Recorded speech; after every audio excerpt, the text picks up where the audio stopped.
Hello, good morning dear students, welcome to chemistry class. आपको मैं nucleic acid पढ़ा रहा था। न्यूक्लिक एसिड में मैंने आपको टाइप्स ऑफ न्यूक्लिक एसिड बताया था। दो टाइप के न्यूक्लिक एसिड होते हैं, डीएनए और आरएनए। डीएनए के बारे में बता दिया था कि डीएनए में कौन से 4 नाइट्रोजन बेसेस होते हैं। इसके बाद आरएनए के कौन से 4 नाइट्रोजन बेसेस होते हैं वो मैं आपको बताने जा रहा हूँ। आरएनए मतलब heterogeneous bases of RNA. Heterogeneous bases of RNA. तो कितने 4 टाइप्स के होते हैं इसके भी heterogeneous bases, adenine, guanine, cytosine and uracil. देखिए होता क्या है कि डीएनए में जो होता है थाइमीन होता है, थाइमीन। तो डीएनए में थाइमीन के प्लेस पर आरएनए में क्या आ जाता है, यूरेसिल। बाकी ये जो 3 बेसेस हैं नाइट्रोजन बेस जो होते हैं ये कॉमन है। इसमें भी एडेनिन, ग्वानिन, साइटोसिन होते हैं और इसमें भी एडेनिन, ग्वानिन और साइटोसिन होते हैं। डीएनए में थाइमीन होता है और आरएनए में यूरेसिल होता है। ये आपको याद रखना है। ये बहुत ही इंपॉर्टेंट क्वेश्चन है, पूछा भी गया है बोर्ड एग्जाम में। इसी साल ऑब्जेक्टिव क्वेश्चन आया है इसमें। तो जो ऑब्जेक्टिव क्वेश्चन आया है उसमें ये पूछा गया था कि डीएनए में कौन सा बेस आरएनए से डिफरेंट होता है। तो आपको बताना था थाइमीन। जबकि क्वेश्चन मोस्टली पूछा जाता था आरएनए से कि आरएनए में कौन सा नाइट्रोजन बेस होता है जो डीएनए में नहीं होता है, तो बताना था यूरेसिल। जबकि इस बार बोर्ड एग्जाम में क्वेश्चन को डिफरेंट टाइप से पूछा गया, तो ये आपको याद रखना पड़ेगा।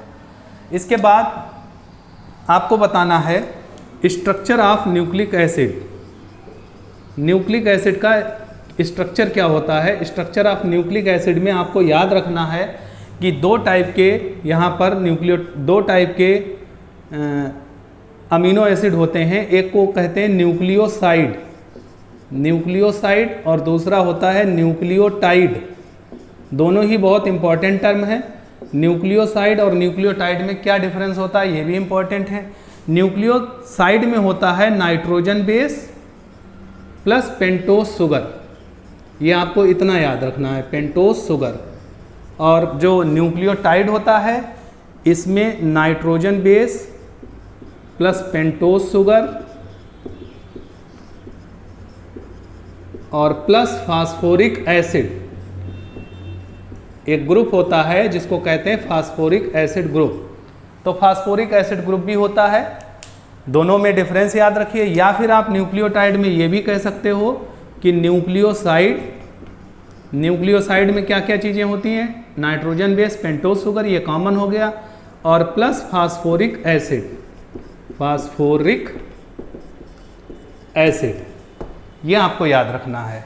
तो ये आपका स्ट्रक्चर ऑफ डीएनए, ये स्ट्रक्चर ऑफ न्यूक्लिक एसिड है जिसमें न्यूक्लियोसाइड और न्यूक्लियोटाइड 2 टाइप के मॉलिक्यूल होते हैं। न्यूक्लियोसाइड में nitrogen base plus pentose sugar होता है।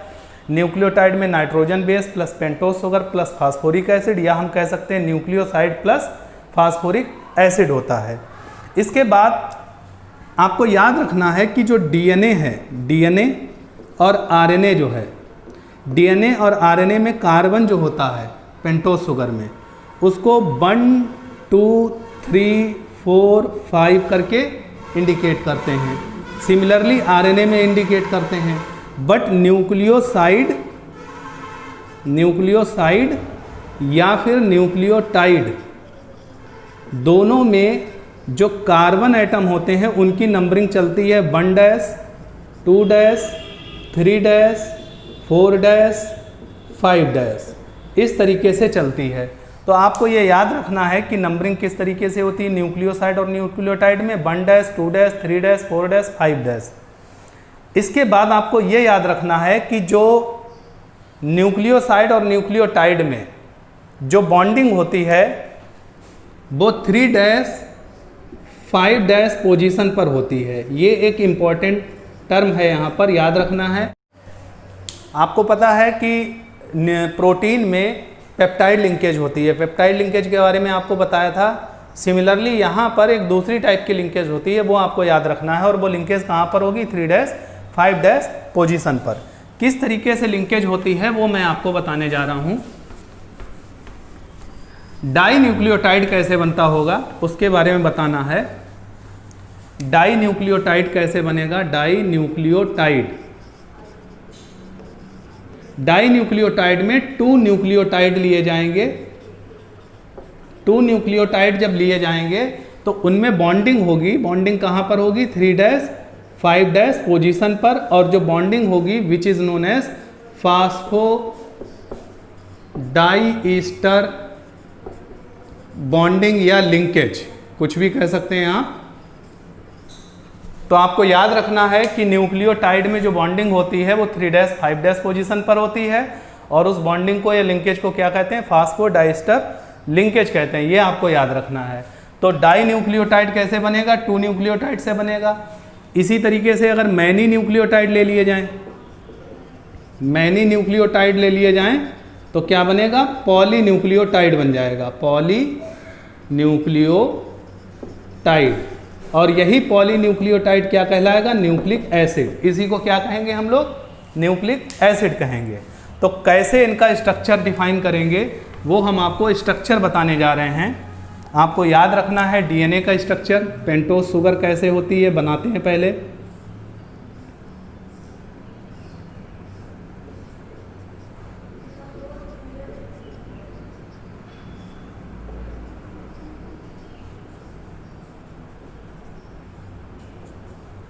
ये देखिए आपका बीटा डी राइबोस शुगर है, जिसको कि हम लोग RNA कहते हैं, RNA।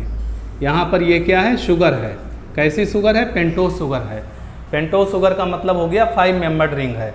और यहाँ पर आपको याद रखना है 1 2 3 4 5, 5 कार्बन की शुगर है, तो इसको क्या कहेंगे? Pentose sugar. इसी तरीके से अगर हम डीएनए का स्ट्रक्चर बनाएं तो डीएनए का स्ट्रक्चर देखिए कैसा आएगा।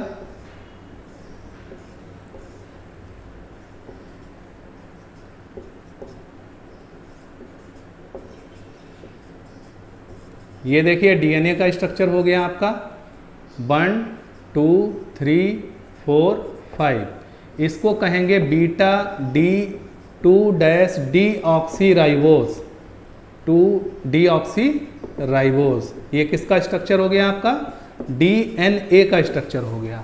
तो दोनों में आप बेसिक डिफरेंस देखिए क्या है कि पोजीशन नंबर 2 पर यहाँ H और OH ग्रुप है तो इसको RNA कहेंगे, और पोजीशन नंबर 2 पर यहाँ पर क्या लगा हुआ है? दोनों जगह हाइड्रोजन लगे हुए हैं, तभी यहाँ पर 2-डीऑक्सीराइबोस कहा गया है, डीएनए है।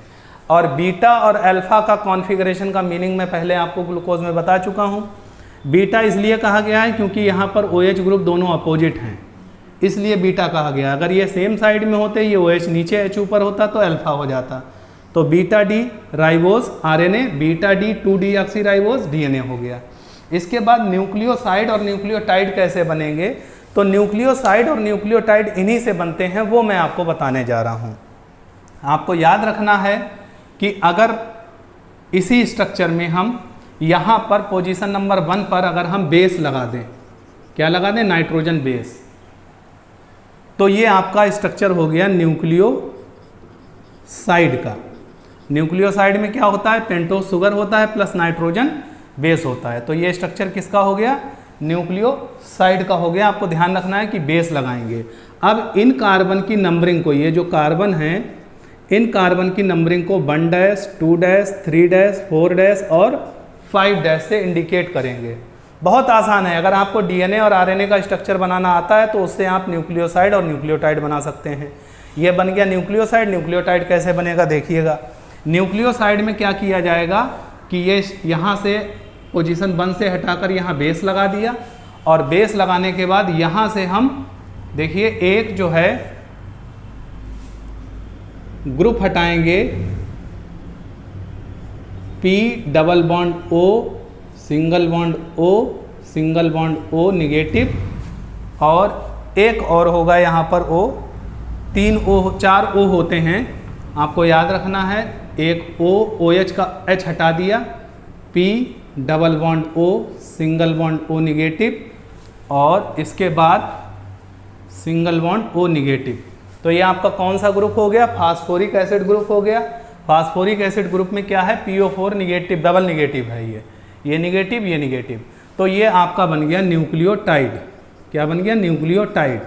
अब न्यूक्लियोटाइड अगर हम दो ले लें, दो न्यूक्लियोटाइड ले लें तो क्या बनेगा? डाई न्यूक्लियोटाइड बनेगा।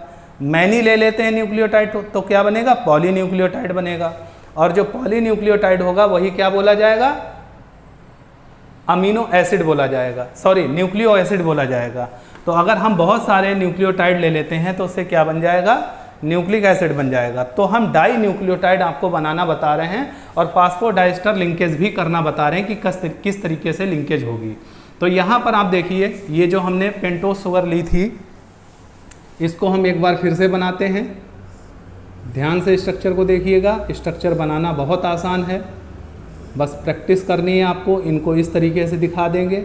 यहाँ पर कोई बॉन्डिंग या कोई ग्रुप आपको नहीं लगाना है। अब HOH ग्रुप मत लगाइए, अब कोई प्रॉब्लम नहीं है। यहाँ बेस लगा दिया और इससे CH2O P double bond O, single bond O negative और सिंगल बॉन्ड O निगेटिव। तो ये नंबरिंग कर देते हैं 1 डैश 2 डैश 3 डैश 4 डैश और 5 डैश। इसी तरीके का हम एक न्यूक्लियोटाइड और बनाते हैं। ये किसका स्ट्रक्चर है? न्यूक्लियोटाइड का। न्यूक्लियोटाइड का एक दूसरा न्यूक्लियोटाइड बनाते हैं। दूसरा न्यूक्लियोटाइड बना रहे हैं, देखिए कैसे बनेगा।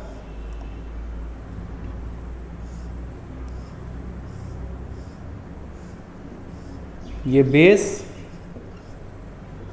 यहाँ पर ये CH2 1 dash 2 dash 3 dash 4 dash और ये 5 डैश। अब यहाँ पर जो न्यूक्लियोटाइड का ये जो फंक्शनल ग्रुप था इसको हमने टर्न करके ऊपर करा दिया, क्योंकि 3 डैश और 5 डैश पर हमको फास्फोडाइस्टर लिंकेज बनानी है। तो लिंकेज कैसे होगी देखिएगा ध्यान से।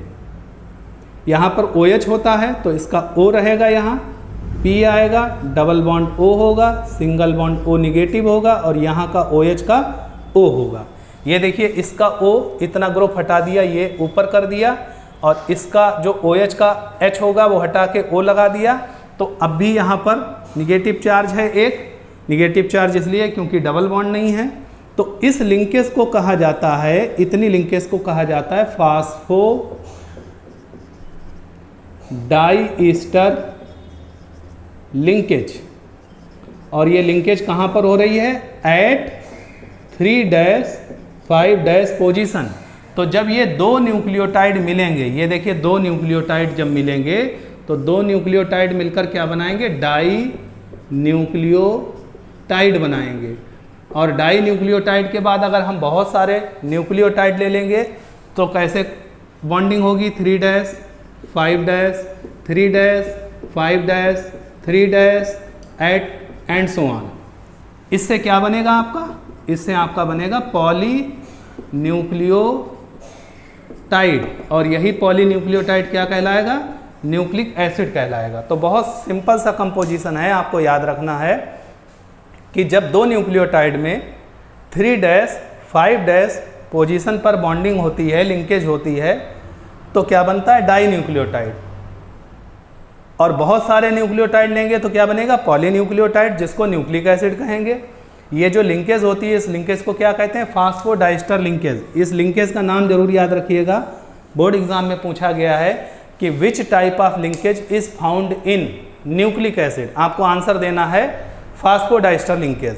इसी तरीके से क्वेश्चन पूछा गया है कि which type of linkage is found in protein. तो आपको याद रखना है प्रोटीन में कौन सी लिंकेज थी? पेप्टाइड लिंकेज थी। पेप्टाइड बॉन्ड बना था जिसको CONH ग्रुप हमने पेप्टाइड लिंकेज दिखाया था। तो इसके बाद आपका जो आगे का टॉपिक है बचा हुआ, वो आगे का टॉपिक आपका बचता है सिर्फ और सिर्फ double helical structure of DNA का डबल हेलिकल स्ट्रक्चर होता है, RNA का स्ट्रक्चर बचा है, और इसके बाद लास्ट में आपकी फिंगरप्रिंटिंग बची है। 3 टॉपिक बचे हैं जो हम नेक्स्ट क्लास में आपको कंप्लीट करा देंगे, और कंप्लीट कराने के बाद ये चैप्टर आपका कंप्लीट हो जाएगा। ये थ्योरेटिकल चैप्टर है। आपके चैप्टर जो थ्योरेटिकल सेकेंड बुक में थे, पॉलीमर हटा दिया गया है पूरा, केमिस्ट्री इन एवरीडे लाइफ वो भी हटा दिया गया है। अच्छी बात है, थ्योरेटिकल है बट आसान थे, अगर रहते तो ज़्यादा इजी था। और एक चैप्टर है बायोमॉलिक्यूल जो कि कंप्लीट हो जाएगा आपका नेक्स्ट क्लास में। यहाँ तक कि आप प्रिपरेशन अच्छे से कीजिए, जो भी प्रॉब्लम हो उसको डिस्कस कीजिएगा। Thank you.